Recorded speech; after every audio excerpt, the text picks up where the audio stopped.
أعزائي مشاهدي قناة النيل الثقافية، أهلا ومرحبا بكم في برنامج بالألوان. حلقة اليوم في مجال من مجالات الفنون التشكيلية، وضيف الحلقة الفنان التشكيلي المصري النحات عبده رمزي، من مواليد 61، عضو نقابة الفنانين التشكيليين. شارك في المعارض الجمعية داخل مصر منذ عام 92. أقام العديد من المعارض الخاصة داخل مصر وخارجها منذ 94. حصل على منحة تفرغ لمدة عام من 97 ل 98. الفنان رمزي عبده كلف بالعديد من المهام والإسهامات في مجال النحت داخل مصر. درس أو أدرك اسمه بموسوعة صالون الشباب الجزء الأول، الإصدار قطاع الفنون التشكيلية عام 94. حصل على عدة جوائز وله مقتنيات لدى الأفراد والهيئات والمؤسسات. معانا دلوقتي الفنان عبده رمزي. أهلا بيك في برنامج بالألوان، ويسعدنا وجودك معانا. شكرا. الحقيقة في الأول أنا عاوز نسأل سؤال صغير كده، وهو إحنا عايزين نعرف البدايات بتاعت عبده رمزي. هي البدايات بتاعتي وأنا في الجيش سنة 81،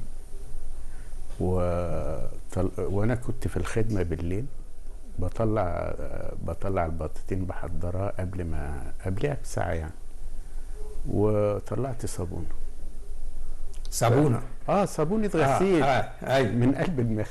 أيوة. فمسكتها وقعدت انحت فيها.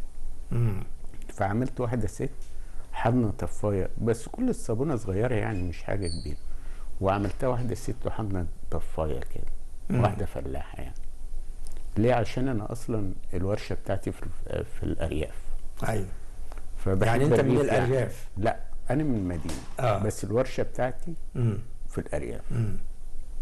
فقمت عامل الصابونة وقمت خلصتها، وقمت نمت بقى بعد الخدمة، قمت نايم. صحيت الصبح ما لقيتش التمثال اللي انا التمثال اللي انت عامله. فلقيت زمايلي واحد خد.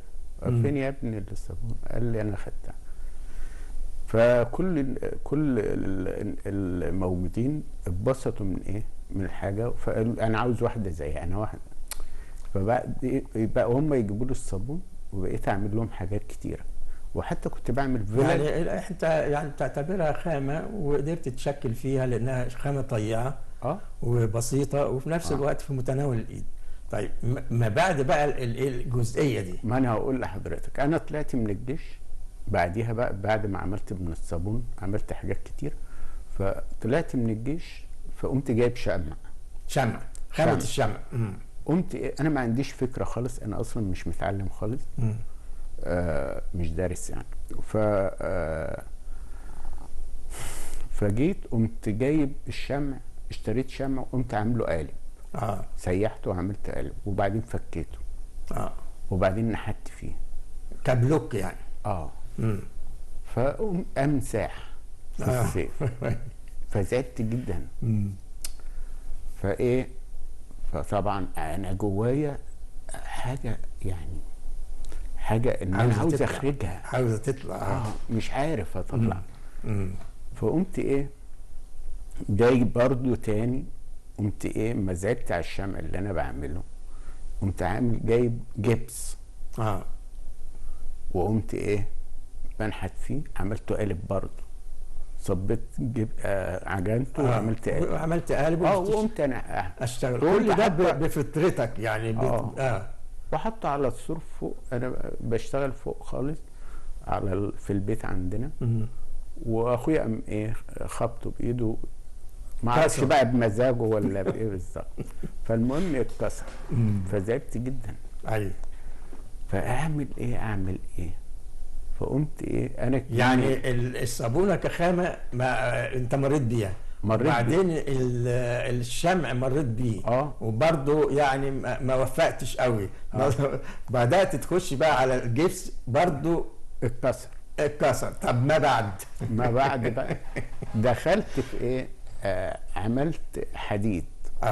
دخلت في على الحديد طول. كمان انا شغلي في الحديد، وما لقيت اللي حصل ان اتكسرت الخامه.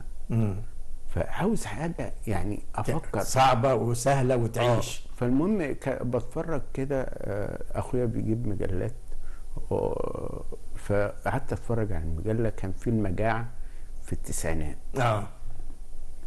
وقام ايه، قمت عامل المجاعه بتمثال. عامله نحت على بالخامه الحديد. ولا بالخرده؟ بالحديد. انا اول ما بدات مجسم. وبعدين ما كانش حد مديني الطريق.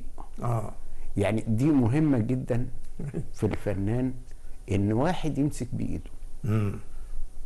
فانا عندي الموهبه، بس مش عارف الطريق بتاعها. فانا عملت بالحديد. فبعد ما عملت من الحديد بقيت اعمل اعمال كتيره جدا. عملت يجي 36 تمثال، اللي حطه تحت الكنبه، اللي حطه فوق السرير. كل دي كانت مساحات صغيره كبيره. انا كبيرة؟ بدات باعمال كبيره واعمال صغيره. فبعدين ليا اخويا، فكان رايح لمة الشباب والرياضه، فشاف اعمال فنيه، فقال له اخويا ده بيعمل حاجات زي كده. دي بقى البدايه بتاعتي. فراح قال له طب ما تجيب. رحت دخلت. صحيح. دخلت المكان، وقالوا لي لازم يكون انت موجود. تكون ايه؟ عشان تكون موجود، عشان اللجنه جايه يشوف اعمالك. فرحت. جه اللجنه جت، وانا ما كنتش اعرف اي حاجه، ولا اعرف مين اللي بيكلمني ده ولا اي حاجه. انت رحت وديت مجموعه من التماثيل اللي انت عملتها. وجه قال لا، هي بنها بقت فيها العالميه. فيها ايه؟ العالميه. مين اللي عامل الاعمال دي؟ قال له ده موجود تحت هنا، موجود اسمه عبده. فقابلت الدكتور الاستاذ حسن عثمان اياميها، وبعدين قال لي انت عبد رمزي؟ قلت له قال لي انت اللي عامل الاعمال دي؟ قلت له قال لي لا انت مش عامل. هو بيستفزني، انا ما اعرفش ايه اللي في دماغه. فقام قال لي، قلت له مش عامل ايه المشكله يعني؟ قال لي انت شفت دكتور صلاح عبد الكريم؟ صلاح عبد الكريم. قال لي، قلت له لا انا ولا اعرفه ولا شفته. قال لي لا قول لي انا شفته. قلت له انا ما شفتوش. فقام مطبطب عليا كده، وقام قال لي انت هتبقى ليك مستقبل كبير. طب كويس. هو بيكلمني على اساس يشوف ايه اللي انا هخرجه منه. وبعدين في الوقت ده كنت لسه صغير. ايوه. بعد كده اخدت جايزه في الشباب الرياضه. بدات افهم ايه الفن ايه من النقطه دي. وبعدين عملت معرض بس اللي عملته في بنها. ايوه. في قصر الثقافه. ايوه. عملت فيه كام عمل بقى؟ كنت عامل فيه كتير. بدات يعني ايه، بقول لك بدات تخش بقى في على عرض الاعمال بتاعتك. ولا كنت اعرف ان في بيع ولا كلام من ده نهائي. لا ما فيش الكلام ده في البدايه. انا ما كنتش حاطط في دماغي ان انا ابيع تمثال او انت عارف حضرتك، انا ما رحتش معرض. يعني انا عملت معرض في المركز الثقافي الايطالي، الفرنسي، الالماني، الجامعه الامريكيه. عملت في اماكن كتير. ايوه. ما فيش مره دخلت وقلت انا عبد رمزي. حقيقي. يعني انا كنت اخويا اللي كان يعمل المعرض ويقدم لك الاعمال. يقدم لي. انا عمري ما رحت قدمت خالص نهائي. وهو كان حتى يقولوا لي انت مين؟ قلت رايح فين؟ اقول له طيب انا داخل المعرض ده. يقولوا لي ايه؟ طب اقعد. هو فاضل له نص ساعه ساعه او ساعه. طيب هو ده احنا دلوقتي عايزين مع الاستاذ محمد يحط لنا كده السي في البسيط بتاع سيادتك، وهنتكلم بقى عن اعمالك الجميله دي، لان انت الحقيقه كنت بتتحسس في الاول المعارض والفن وهكذا. ويمكن الحقيقه انت ما لقيتش اللي بياخد بيدك، بس احنا كفنانين وكأنا واحد من الناس كنت قلت لك في مره من المرات احنا مش عاوزينك حد يمسكك. امسك نفسك انت. اشتغل بايه، ويمكن تتذكر الحكايه دي. ايوه. هنشوف دلوقتي السي في بتاع الاستاذ عبده رمزي.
مرة تانية مع الفنان النحات عبده رمزي.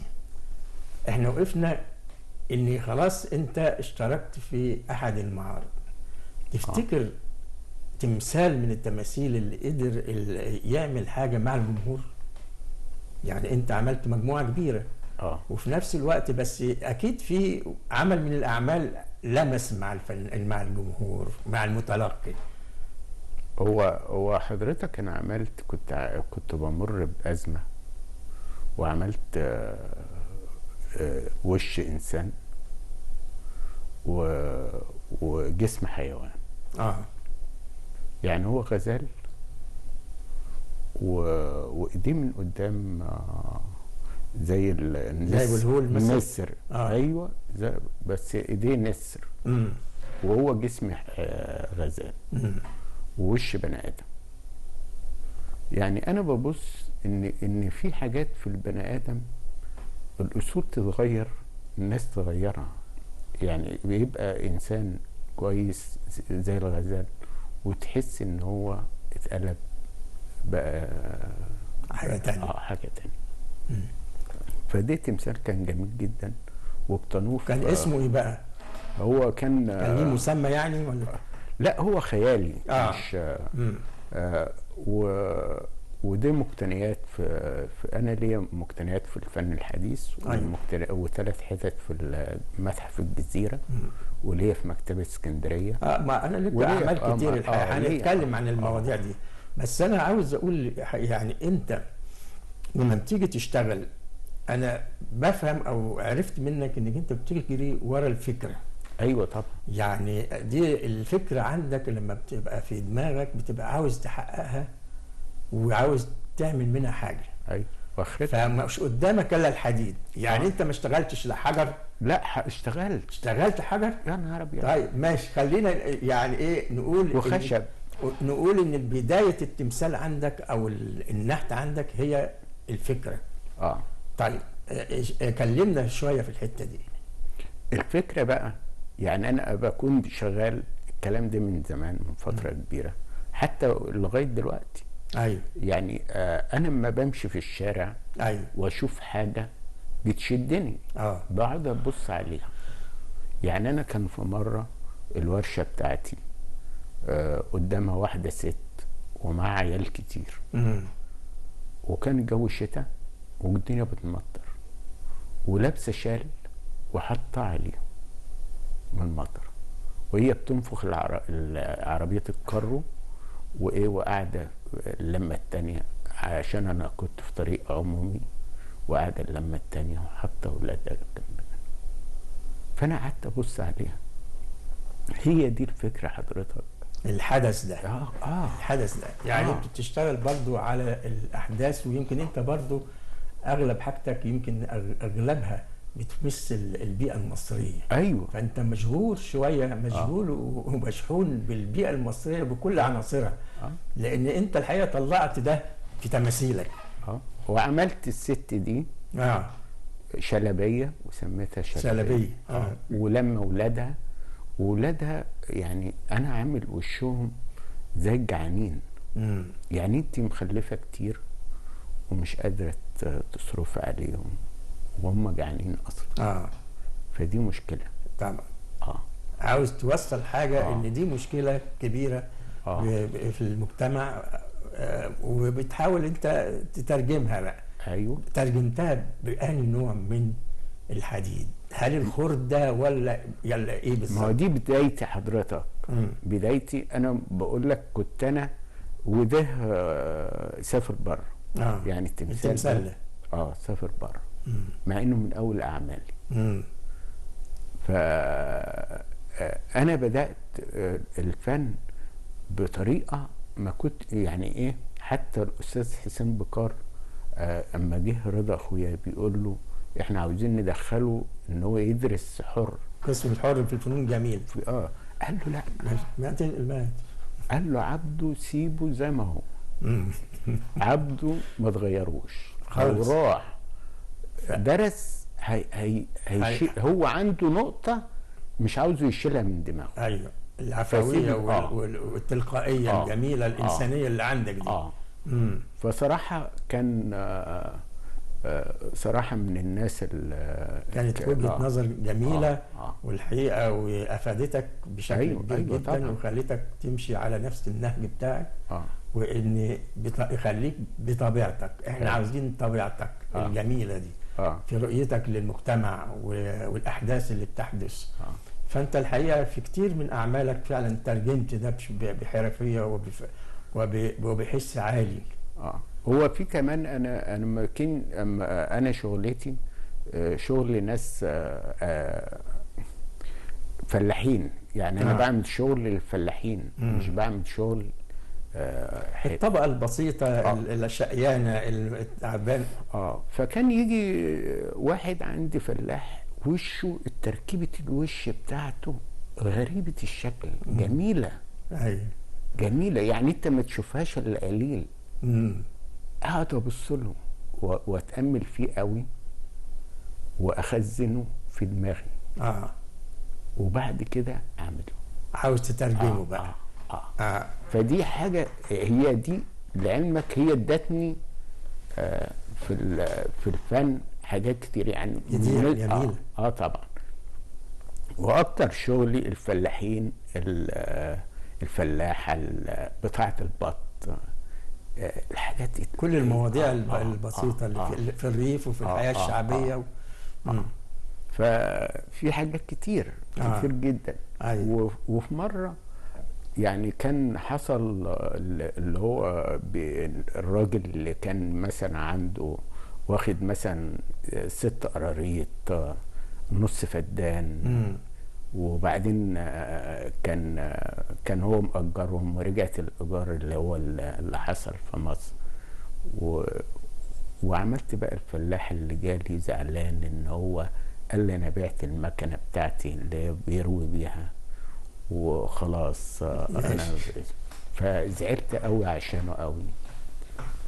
عملته قاعد وحاطط الفاس على الارض وراكز عليه. هنشوف الحاجات دي. هي مش موجوده للاسف.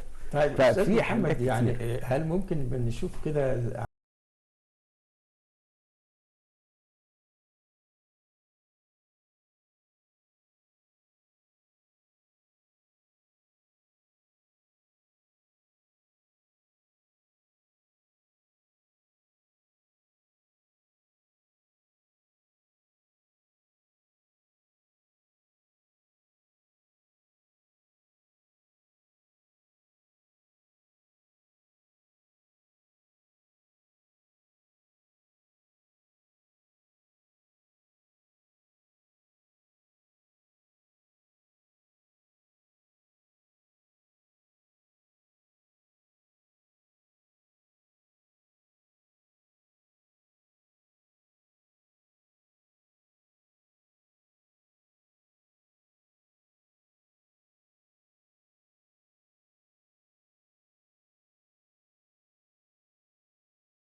مع الفنان النحات رمزي عبده.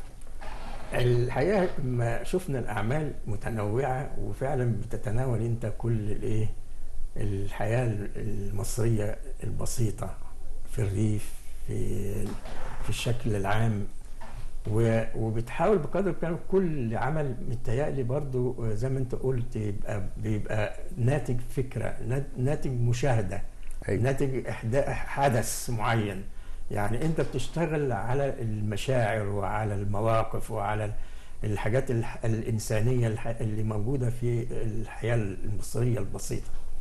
فاحنا نمسك ان شاء الله كده بعد ما كلمتني انت على الفلاح اللي باع في قصص تانية كتير. كتير. اتفضل. ما انا عامل الحرامي راح سرق ديك. سرق ديك. خايب بقى يعني على قده، مش ما بيفكرش. فسرق الديك، اللي هو الغفير ماسكه من قفاه. وكنت عامل مش موجود يعني الاعمال كتير عندي حضرتك. واحد سارق جاموسه في حاجه تانية وسايبه وبيعمل له كده بايده، يعني يعدي سامح له. فاللي سارق الحاجه الصغيره الغفير هياخد منه ايه؟ اللي هو الديك هياخد منه ايه؟ ده ديك. وهو خايب كمان ان هو سارق ديك، الديك بينعر يعني بيعمل صوت، يعني انت رايح تسرق، يعني بيفضحه يعني. يعني ويعني هو ما بيفكر. فاللي سارق جاموسه سحبها وماشي بس وخلاص. فيعني دي يعني حاجات، في فرق بين دي ودي. ده من سكات وده ده هيقسمه، هيقسمه، لكن ده هيقسمه في الديك هياخد ريش مثلا يعني. ماشي. ففي حاجات كتيره يعني. انا عملت مشاهداتك تانية برضه. عامل الراجل اللي هو شال العيش. كان ايام ما قالوا 5 ترغيفه ومش عارف ايه، حددوا فعملت راجل شال العجله وشال 5 ترغيفه على العجله. دي مشكله كبيره. فكانت ففي حاجات انا عاملها كتير بلمسها وبفكر فيها وبعملها. يعني في حاجات كتير قوي. انا عايزك برضه تكلمني في انك انت النهارده الافكار اللي انت بتحاول ان هي توجدها من خلال النحت، لكن الحديد هنا يعني انت قلت ان مش بتشتغل بس في الحديد الخردة، انت بتشكل احيانا بالحديد. انا حضرتك في البدايه خالص اشتغلت بالخشب، وكان والدي كنت اجي من الورشه، اجي بالليل حضرتك ويقوم يقول لي ايه يا ابني انت جاي تعبان، انت بتدق بالليل الناس هتنام. اقوم انا ازعل، هعمل ايه؟ ما فيش يعني فرصه ليا. انا صاحب ورشه، مش راجل كنت صنايعي. لا انا صاحب ورشه، يعني مسؤول. مسؤول يعني انا ما اقدرش اغيب يوم من الورشه، من العمل والشغل. فكنت ارجع بالليل فيقول لي يا ابني الناس عاوزه تنام وانت جاي تعبان. فانا يعني زي ما تقول ايه يعني هو يعني مش واخد خايف عليا. ومش واخد حريتك، مش واخد حريه، خلاني بعدت عن الخشب والدق والحاجات. تخليك في الورشه. فانا بدأ يعني ركزت قوي في الحديد. لكن انا عامل حاجات خشب وعامل حاجات حجر. بس يعني احنا ما شفناش حاجه لا حجر ولا ما فيش. انا ما جبتش. بس انت يمكن اشتهرت قوي يا عبده في حكايه الحديد يعني، وبانواعه بطرقه المختلفه. ايوه الحقيقه يعني. فالحديد هنا بقى معاك، هل انت حسب الفكره، حسب الحدث اللي انت عاوز تسجله؟ انا هقول لحضرتك حاجه. انا كنت رحت 6 اكتوبر في جيزه نيوبلس. فقالوا ان احنا عاوزين نعمل هنا ميدان كبير. شوف انت بقى، احنا بنعمل كذا كذا كذا كذا بس، وسابوني. فانا روحت افكر اعمل ايه. وده مكان سوق كبير جدا، سوق كبير جدا في مصر. فانا قعدت افكر اعمل ايه. قعدت يومين. ما انا بقول لك حضرتك الفكره مهمه جدا اكتر من العمل. الفكره انت لما تفكر فيها يعني لازم يكون عندك في خيال جميل، وفي ان انت هتعمل الحاجه دي ازاي بالطريقه، لكن الشغل فيها سهل، مش مشكله عندك التقنيه سهل. لكن الفكره اهم حاجه عندك مهم. وازاي يعني تتخيلها. فانا عملت اب وام واكنهم يعني مصاحبين بعض ومعاهم ولادهم وماسكين في ايدين ولاد، يعني الام ماسكه في ايد بنتها وابن ماسك في ايد اخته، وداخلين مكان وهي قاعده تشاور له على حاجه وهو بيبص على حاجه تانية. في حركه بقى هنا. والولاد حتى ماشيين في ايديهم، مش هم ماسكين في ايديهم بس لابسين بوشهم من اتجاه تاني. فهي ده التمثال ده هنشوفه يا استاذ عبده؟ لا، هو انا الحلقه انا اما انتوا حكمتوني باعمال مش كتيره، فانا ما قدرتش اجيب كل اللي انا اقدر اتكلم فيه. أيوة. وبعدين الوقت مهم أيوة. عندكم. ايوه. فانا عملت العمل ده بطريقه جميله جدا جدا. يعني كنا نفسنا نشوفه عشان نشوف انت تناولته ازاي يا عمر. ما انا قلت حضرتك انا عملته صغير. عملت ماكيت صغير. صغير. بس انت ما كنتش متعود انك تعمل الماكيت الصغير. هم طلبوا مني. الاول عاوزين يشوفوا ايه اللي انت هتعمله. وانا كنت زعلان ساعتها ان هي يعني ممكن ما ادونيش الاهتمام. ليه انا رايح زي ما انا كده جاي لك مش مرسوم. مش مرسوم. لا هو شغلك هو اللي في بعض من الحاجات دي بتبقى الناس اللي بتعوز رسم شويه، لكن انا طبيعتي ما بحبش ارسم نفسي خالص نهائي. في اي حاجه شغلك هو الرسم. شغلي هو اللي بيتكلم عنه. ايوه دي مهمه. ومهمه جدا عند الفنان ان هو ما يهتمش بالمظهر، ممكن جواه حاجه تانية. لكن انا بهتم بالفن اكتر. يعني انا لما بكون حاضر في معارضي اتفرج على الناس تتكلم عني بس. فالمهم عملت العمل ده وراح رضا اخويا راح وقبل اتجننوا. اتلم المكتب كله على العمل وتم تنفيذه يا استاذ عبده. عملته. ده 7 متر. 7 متر. ده ارتفاعاته وعروض. ارتفاع وعرضه كده يمكن حوالي 6 متر. مع الولاد ماسكين في بعض وفي ايديهم. دي في الميدان ده. في 6 اكتوبر. دي ميدان ولا حديقه؟ في ميدان في قلب السوق. في قلب السوق. هل يا ترى ده موجود لغايه دلوقتي؟ ايوه طبعا موجود طبعا. جميل طبعا. هنشوف ده يا استاذ محمد بقى. عاوزين ان احنا مشتاقين نشوف اعمال وعامل برضو العجله في المعادي. ميدان في المعادي برضو. هنا برضو ده عمل من اعمالك اهو يعني. ايوه ده لا مؤاخذه كلب وعامله بالحديد مجسم. الحاجات دي المجسمه دي حضرتك بتعوز حرفه فيها حرفه. المجسم بالذات. اما الخرده بتتجمع. يعني الحاجه نفسها هي اللي بتحكي عن نفسها. يعني ايه؟ يعني انت بتجيب الخرده بتشوف الحته دي تنفع ايه، بتجمعها بيها. دي اساس الخرده. انا بحب الخرده وما اشتغلتش منها كتير، بس انا بادئ دلوقتي اشتغل بالخرده. يعني بتنزل بقى تجمع العناصر، بس برضو بيبقى انت بتقول لي دايما بيبقى في فكره. طبعا. فانت الفكره اللي عندك او المشهد اللي انت عاوز تسجله او اللي عاوز تترجمه، بتنزل بقى تنقي الخرده على اساسها كعناصر للتكوين. ما هو لما بكون انا بجيب الخرده وبقوم رميها قدام مني كده، فرش على الارض كده، وببدا اشتغل اشوف دي تتحط فين. دي مهم موضعها فين في الفكره.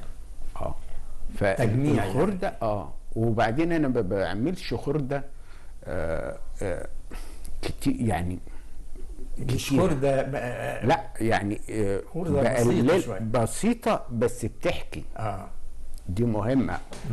يعني انت بتعمل الخرده مش بتحطه حاجه وخلاص.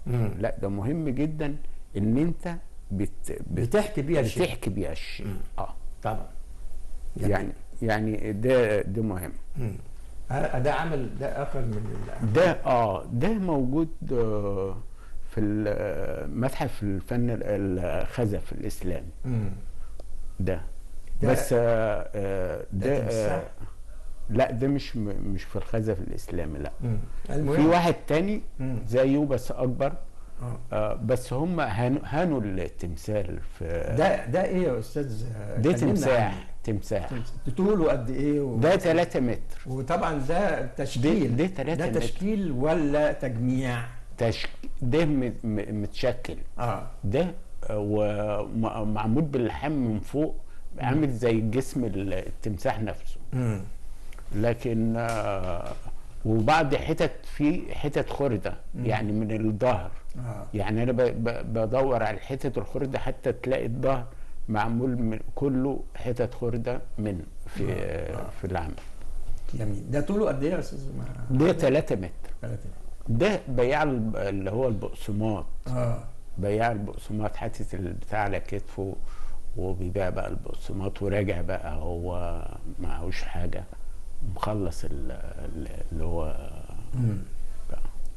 ده برضه ارتفاعه كبير يا استاذ؟ لا ده صغير.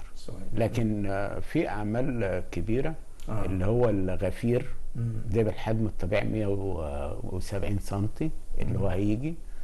وفي اعمال برضه كتير. ده طبعا حديد وشيخ البلد. وتشكيل يعني.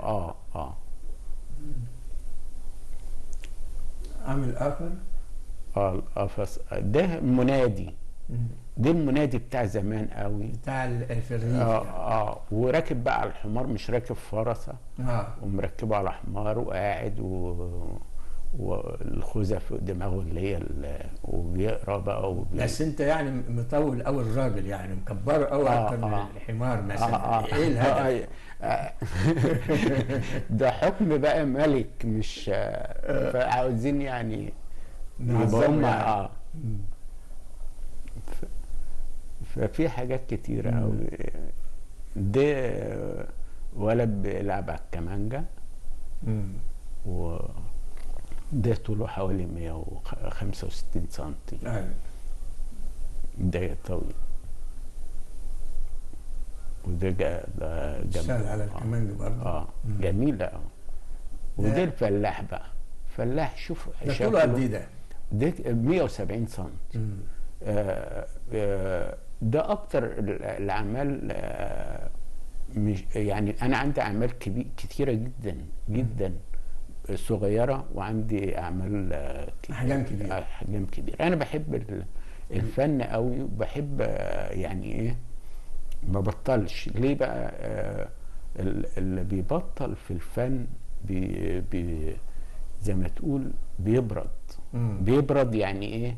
ما بيبقاش سخن. بتشتغل على الحقيقة هو سخن. لا، اللي هو الفنان بيحب يشتغل على طول. لازم في دايما لكن لا مستمر، ما فيش انه يقف. لكن يركن بيبقى ده عمل يومي وعمل مستمر على طول. ومهم جدا انه يفكر.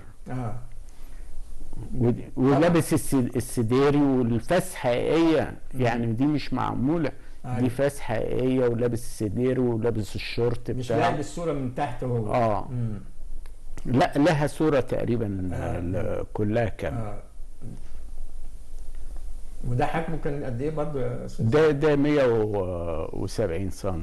كبير برضه. كبير. مش صغير. لا انا اكتر الاعمال اللي هي الفلاح والحاجات دي. وحتى انا عملت فعلا كذا فلاح. دي بنت شايله حمامه. مش باينه قوي. فجميله جدا، بسيطه و يا رشاقة جميلة أوي. دي معزة دي وامها جميلة قوي. يعني الاثنين ولادها دول ولد ايه دي طيب؟ ولد بيبوس امه، يعني شوف حتى في والتاني وراها. فيعني دي بحب يعني اعمل حاجه فيها تشكيل جميل جدا. ده برضه مش كبير، خلينا فيه شويه يا استاذ محمد. مش كبير قوي التمثال ده ولا؟ لا كبير، حجمه كبير. حجمه طبيعي. خلينا نشوف المعزه الثانيه من فضلك.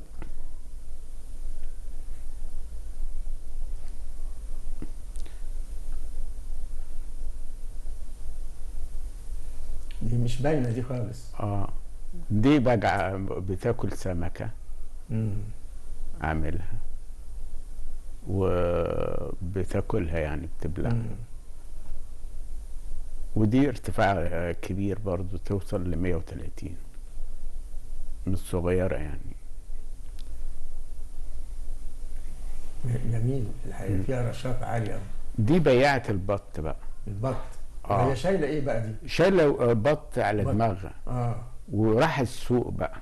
راح السوق لابسة العقد والحلق وربط شعرها، ولها ضفيرتين خارجين من الربطه. ففيها فلاحه يعني. هو لو قرب على الوش كمان هتلاقيه الفلاحين القدام قوي. الفلاحين اللي هم القدام قوي. العمل اللي زي الفلاحه ده وزي المعزه ده بياخد وقت قد ايه عندك؟ يعني في التشكيل بقى وفي التشكيل هو بيبقى فيه صعب في الحديد نفسه. الحديد صعب طبعا، خامة مش سهلة يعني. فطبعا دي انا بحب الحديد جدا. فبالنسبة لي الحديد انا يعني مش صعب عليا. هنا اللي قرب شوية هو الاستاذ محمد على الوش تقريبا. دي الفلاحة اللي راحت بيها البطة بتاعتها في السوق. في السوق. والضفيرة بتاعتها خارجة، اللي هي الضفيرة. الناس اللي كانوا زمان الفلاحين بيهتموا كانوا بيهتموا بشعرهم ويربطوه. عايزين نشوف البطة الجميلة دي. جميل. هم أربع بطات. يعني مش بطة واحدة. مش بطة واحدة. ده في القفص. بس الجنب الثاني مش ظاهر قوي. فكل بطة لوحدها وشكلها لوحدها. وبعدين الفستان عليه كمان اللي هو الزخرف اللي هم كانوا بيعملوا زمان. الحاجات اللي هي زمان قوي. انا بحب الفلاحين قوي. بحب زي ما تقول الشكل بتاعهم، لهم شكل. طبيعتهم. لهم شكل. يعني لما يبقى راجل جاي بيعمل عندي شغل ولو مؤاخذة ماشي حافي او اشوفه يعني عاوز اقول له ما تنقلش من جنبي هنا، انا عاوز اقعد معاك شويه. ليه؟ بخزن. بيوحي لك برضه بحاجات كتيره، او انت بتشتغل على الموضوع ده. المصادر بتاعتك تبقى من الطبيعه، من الريف. الريف جميل جدا، مليان حاجات كتيره، غني. لكن المدينه كلها مباني. وانت ما بتشوفش الا عمارات، ما بتشوفش دي معزه جبلي. معزه جبلي. ده معزه جبلي. بس دي عباره عن يعني قطعه واحده يعني قطعه واحده ملفوفه وتحس بيها ان معزه حقيقيه يعني. والقرون بتاعتها معموله حتت خرده من قدام، مديها شكل القرون نفسها. وليه دقن من تحت منه. واكنه بيشرب كده. وفي معزه تانية ديتور. ده حلو، ده الحركه بتاعته. معمول من الخردة. ده معمول كله من الخردة وصغير مش كبير، حجمه مش كبير يعني. مش كبير يعني في حدود مش جسم طبيعي يعني في حدود 130 في في حوالي 50 سم. ده كله حديد خردة. كله خردة، كله خردة. بس انت مديله حركة الطول احياء جميل. ما هو الجسم والظهر من فوق اكنه هينطح في حالة استعداد. والديل بتاعه ملفوف ده برضو معمول من الخردة، من الفضل الصغيرة جدا. الحصان ده كامل ولا ايه؟ ده كامل، ده كبير، حجمه طبيعي. ده ده حجمه طبيعي. انا كنت بعمل الحاجات الاول بخرج اللي جواي، لكن دلوقتي بمر بأزمة ان انا الحاجات الكبيرة اللي انا عملتها دي كان اصول ان انا ما عملتش بالحجم ده. عشان انت خايف حكايه المشاكل في التخزين. يعني انا عندي اعمال كتيره متخزنه. يعني انا عندي في عمل هتشوفه برضو حضرتك اللي هو السمك والحوت برضو حطه قدام البيت وعامل لي مشكله برضو. ايوه ما اقدرش، ما هو طوله 6 متر هتدخله فين؟ في ارتفاع عاوز ميادين وعاوز جناين وعاوز حاجات تانية في 4 متر ونص. ده تاني دي برضو معموله من الخردة برضو. ده ايه الطائر ده؟ ده طائر صقر. صقر بس متجمع من حتت صغيرة جدا. وده الراجل بالمزمار للجمل مع الجمل. ده جمل برضه. ده حجمه صغير. لكن اللي فات ده كان حجمه اكبر كبير، حجم طبيعي، لكن ده صغير.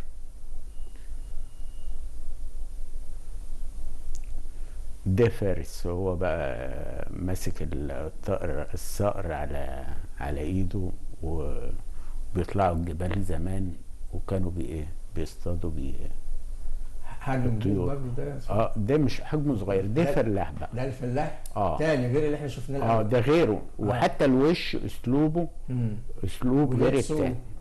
ولبسه السداري، وساعات بيبقى لابس قميص اللي هو القصير بتاعهم اللي هم اللي بيشتغلوا بيه.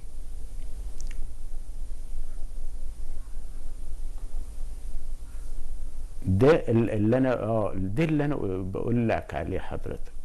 ده الميدان اللي انا قلت لك عليه. حتى ابني ممكن انا ما كنتش اعرف ان الصور حطها. دي بقى الولاده والام والاب. ده في 6 اكتوبر. ده بيستخدم لون هنا يا عبد. الالوان هنا ما دي عاوزه يعني المكان بيجبرك ان انت تعمل اللون ده. المكان نفسه. بس كان عاوز يتصور من كذا زاويه. وهو ليه صورتين. هو تقريبا منزل له صورتين او ما اعرفش ليه. انا ماليش في الكمبيوتر والحاجات دي. ده التمثال اللي انا بقول لك عليه. ده كبير. ده 6 متر في 4 متر ونص. ده استخدمته، ده اشتركت بيه في صالون من بتوع الشباب؟ لا، ده في المعرض العام. ده في المعرض العام. واشتركت بيه وقعدت. ده قصته ايه ده يا استاذ عبد؟ ده انا كنت عامله في مكتبه اسكندريه زمان. وحصل مشاكل كده فاخدت العمل. انا كنت بشتغل مش بدون فلوس. انا يعني حبي للفن مش ببص للفلوس نفسها. فعملت العمل ده وما حصلش نصيب. حصل مشكله وما حصلش نصيب فيه فاخدته.